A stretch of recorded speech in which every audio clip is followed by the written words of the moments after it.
Nights at Freddy's and Undertale aren't franchises you would typically think go together outside of maybe how they both have ghost characters. After all said, ghosts don't exactly work the same between the two, seeing as in one case it's human spirits and in the other it's an entirely separate species that are just called ghosts because they can possess stuff. Not to mention Undertale, as well as its sister game Deltarune, have stories that are much more meta than FNAF's and have world mechanics specifically tied to the fact that it's a video game. But in spite of all of that, I think that FNAF and Undertale actually work together incredibly well, to the point that they could even work as taking place in the same universe at different locations in different points in time. And it all comes down to the fundamental feature that makes each world work. So with both FNAF and Undertale being topics I can excitedly ramble about for extended periods of time, I figured it would be fun to send my ramblings into the void of the YouTube algorithm in case anyone was interested in me explaining how a crossover between the two would be incredibly peak and work really well even if it shouldn't based on how different they are. But first, since it's very possible that not everyone watching this video is super into the lore and world building of both Five Nights at Freddy's and Undertale, I'm going to quickly summarize the important stuff so that things will hopefully make sense when I start talking about the crossover potential. In honor of the anniversary of Five Nights at Freddy's that just happened, let's start with FNAF. Putting all the mysterious timeline vagueness to the side, it's actually a lot more straightforward than it's often given credit for, at least in terms of what makes the story work. Boiled down to the basics, it's a story about a serial killer, William Afton, who discovers the supernatural, and in order to study it, he experiments with torturing and killing children to figure out how ghosts and possession work. When the recently deceased bodies are put next to or inside of an animatronic, they end up haunting the robot. This is possible in the first place due to the central piece of FNAF's world building that makes all supernatural stuff work, a special substance known as Remnant. Remnant is explained in the books as the merging of the tangible with the intangible, the past with the present, in a way that almost makes memories real again. Remnant functions as a source of power and as a healing agent, which probably factors into why Mr. Serial Killer Man wants it so bad. Spirits, memories, and strong emotions tend to be what ends up creating or gaining form from the Remnant, with metal being the best at conducting its energy, similar to how water conducts electricity, hence the typical haunted robot situation, which now that I mention it does kind of apply to a certain character in Undertale who is a ghost possessing a robot body, but that wasn't actually what I had in mind when I conceptualized this video. Anyway, when Remnant or something containing Remnant is heated up, it becomes more malleable and can be extracted from the object it formed in or injected into a new one, which is how the protagonist of Five Nights at Freddy's, William's son Michael, ended up possessing his own corpse after getting injected with it. Additionally, things that weren't alive in the first place can be given a sort of artificial soul through the formation of Remnant, or just be influenced by the strong emotions and memories felt in the vicinity that led to the Remnant's formation. As for Undertale, its story is about a human kid named Frisk, who, upon climbing a mountain and falling into an underground world where monsters were banished to after a war with humanity over the monster's ability to absorb human souls after death, ends up with the power to create and reload save points, as well as reset the timeline back to the point they fell into the underground due to their determination. This determination also allows them to come back to their most recent save when they die, and in the best ending of the game, even completely resist dying entirely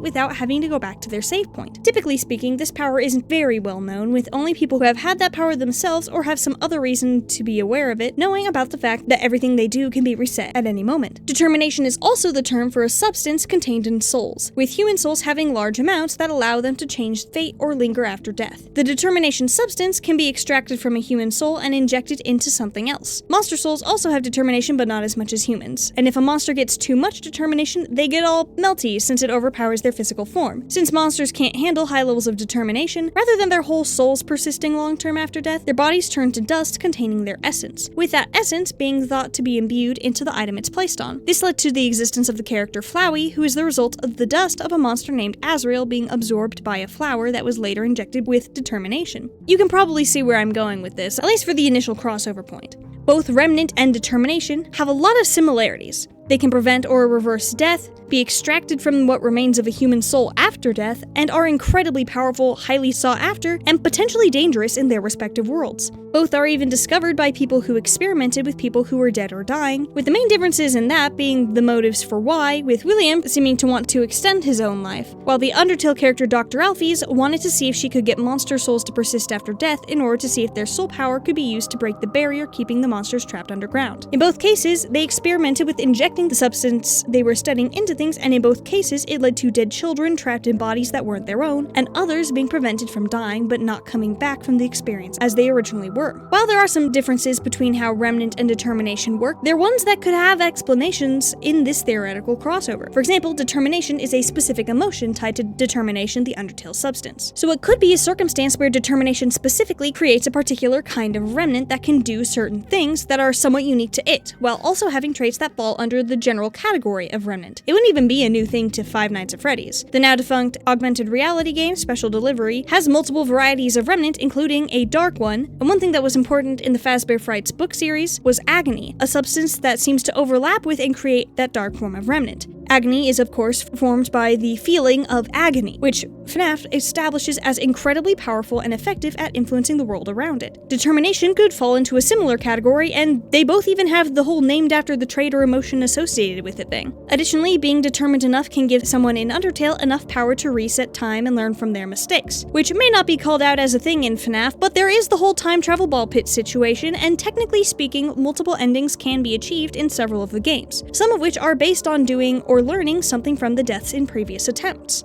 The Ruin DLC for Five Nights at Freddy's Security Breach even shows us drawings for 5 out of the 6 endings of the main game made by Gregory, Security Breach's main protagonist. And in the context of the crossover, it could be pretty easy to go the route of saying Gregory getting different endings was possible because he was the entity with the most determination present at the time, giving him access to the saving and resetting power to get the best possible ending. I actually made a theory a couple years ago about how something kind of similar to that could have happened, where due to all the characters being robots or in a position to get their brains manipulated by funky perception-altering brain chips, Gregory drawing all the endings could be because every time he failed, he was captured and forced to essentially start over from the beginning, with his perceptions being altered to make it look like a clean restart, thereby making it an actual case of the game having 5 nights, and explaining how the animatronics could be so badly damaged as the night progresses, on top of explaining why Gregory would be aware of all the endings. But whether or not that's actually the case in the FNAF canon itself is not the topic of this video. By taking the fact that some FNAF games have multiple endings and merging that with Undertale's timelines and resets, you could make a crossover work without having to scrap the mechanics of either world. But even if there is an easy way to combine the world mechanics, that isn't the only thing that goes into a crossover. So what about the stories and the characters? The setting themselves are entirely different, so any combining of the two is going to have to work with or around that fact. Speaking of workarounds, one fun fact about me is that for some reason I am a lot more comfortable trying to sleep with heavier blankets on my midsection and tucking myself in like a burrito, which for the past few years has looked kind of like this, with me having my covers tucked around me and a massive quilt piled up on my side. And even that doesn't really work as well as I would like, especially when the blanket falls off because it's all piled up really tall, which is why this video is sponsored by Baloo Living. Baloo Living sent me one of their 12-pound weighted throw blankets, and it has been very, very nice. I don't have to have it piled all directly on my torso for it to not fall off, and it is very, very comfortable. So if any of you guys are interested in getting your own weighted blanket, throw or otherwise, you can get 10% off your order using the link in the description and code ID10. And in doing so, you'd be supporting the channel in the process. So make sure to check that out if it sounds good to you. Anyway, when it comes to how a FNAF Undertale crossover would work from a story perspective, there are a few different routes you could take depending on how much of either story you would want to preserve. For example, there's one FNAF fan game that's being worked on that I've been keeping up with called FNAF Under the Stage. I've actually been aware of it longer than I've been a FNAF fan, since years ago I came across its Circus Baby Megalovania song, Scooped, which is an absolute banger. Very recommended. Anyway, its story premise takes the route of blending the Five Nights at Freddy's world with elements of Undertale, where after an earthquake at the Freddy Fazbear's Mega Pizzaplex from Security Breach, a kid goes to the destroyed location and finds another dimension called the Flip Side, playing off of FNAF's Flip Side concept mentioned in FNAF World. The Flip Side is where all the animatronics ended up, with the addition of some elements from Undertale, presumably including this creepy animatronic version of the Toriel character in Undertale. While the fan game isn't out and I can't say I know how the story will end up playing out, it is a situation where, to make a crossover work, the AU creator combined the characters and the settings. In this case, in a way that leans more heavily on FNAF settings and characters as far as I can tell, just in Undertale-related roles. Someone could also take things in the opposite direction of Undertale characters in FNAF roles, but both of those scenarios aren't quite the same as having both FNAF and Undertale wholly intact within the same universe, which is totally valid since it's a cool way to do it, but it raises the question of how it would work if you didn't take the route of merging the stories or characters themselves. Could you make a narratively interesting crossover that includes both sets of characters and stories as they are in canon? Well, I think there is a scenario that could work really well, specifically in a post-pacifist route of Undertale situation, where the barrier keeping the monsters trapped is destroyed, allowing them to move to the surface. While you could do this with other routes of the game, the vast majority of them end up with only Frisk making it to the surface, or the entire world getting deleted from existence. So that probably wouldn't work as well if you want to have any other Undertale characters interacting with FNAF's story at all. Plus, with the characters coming back from the underground after the hopes and dreams, power of friendship saves the day timeline, that sets up an interesting counter to FNAF and its story, which has a much more depressing general atmosphere, despite also including finding people dying on a pretty regular basis. Not to say Undertale's pacifist route doesn't have its dark moments, especially during the portions I pointed out as being similar to FNAF earlier, but while Frisk and the Undertale cast are riding the high of saving the day and reaching the surface, pretty much no FNAF character is happy no matter where you put things in the FNAF timeline. Speaking of the FNAF timeline, the best place I think to put it would be around the security breach era, since not only is that the point in the story that leaves the most open space to start bringing in other characters, seeing as it's not finished and all, but it also has more characters that we know more about, and it would be very fitting seeing as one of the most important characters in the story is a brown-haired kid in a blue striped shirt. I'm not trying to make a Gregory is Frisk video, but I think the similarities would be funny to point out in the context of a crossover, and you could even have it be a situation where the two of them are siblings, seeing as Gregory is living on the street and Frisk had to somehow end up climbing the mountain on their own to get to the underground. Anyway, all you'd really need to do to get the characters interacting would be to put Mount Ebbet, the fictional mountain the underground is underneath, relatively near Hurricane, Utah, where Five Nights at Freddy's takes place. Utah is a pretty mountainous location, so it could reasonably have this fictional mountain there, and it could help the characters come into contact by putting them close together, especially since I could see the monsters potentially wanting to stay relatively close to what they're familiar with initially, as they're relocating their belongings and working out how to stay in contact with their friends and family when given access to such an expansive world. From there would be plenty of ways to take the story depending on what the focus and themes would be. Maybe Alfie stumbles across posts about the supernatural activity on social media, since she enjoys using social media, or when looking at human research related to what she considers determination and what humans could consider remnant. Alternatively, you could have one of the ghost characters like Napstablook go to the Pizzaplex, figuring it could be somewhere they could be alone, and end up running into something haunted by a human spirit rather than a member of the ghost monster species. Maybe Frisk runs into Gregory while he's trying to save his bestie Cassie from the basement where an angry robot is trying to kill her, and decides to help since Frisk has experience with robots and could potentially bring in other friends to help. If you did want to take the situation of Gregory having the saving and reset power during the events of Security Breach, it could also lead to an interesting scenario where one of them loses the power to save and reset where the other gets it once Frisk comes back to the surface. Then whatever route you take along the way, they could find out about all the stuff William Afton did with taking souls from his experiments, and that in turn could lead to some interesting comparisons by the characters to their own motivations and actions in Undertale, since multiple humans before Frisk were killed so that their souls could be used to break the barrier. Of course, the monster's motivations weren't nearly as bad as William's, but it does give some space to explore the complicated feelings the characters might have in the face of using human souls for research, especially when the souls they would be coming into contact with aren't trapped in jars, unable to communicate and express themselves, but they're actually out in the world but trapped in other vessels and generally pretty unhappy about the situation. And on that note, depending on what exact FNAF theories you'd have playing into things, you could do some interesting stuff with the FNAF characters as well, especially if you lean more on the side of taking Five Nights at Freddy's creator seriously when he says that him enjoying sci-fi elements in his work means he likes possession of AI, machines, and circuitry in regards to elements of the modern lore. For example, if the Glamrock Freddy animatronic is possessed, he would be a human soul stuck in a body that wasn't his own originally. The spirit in Freddy presumably didn't choose to haunt an animatronic like Mettaton chose to possess the robot body Alfie's made for him,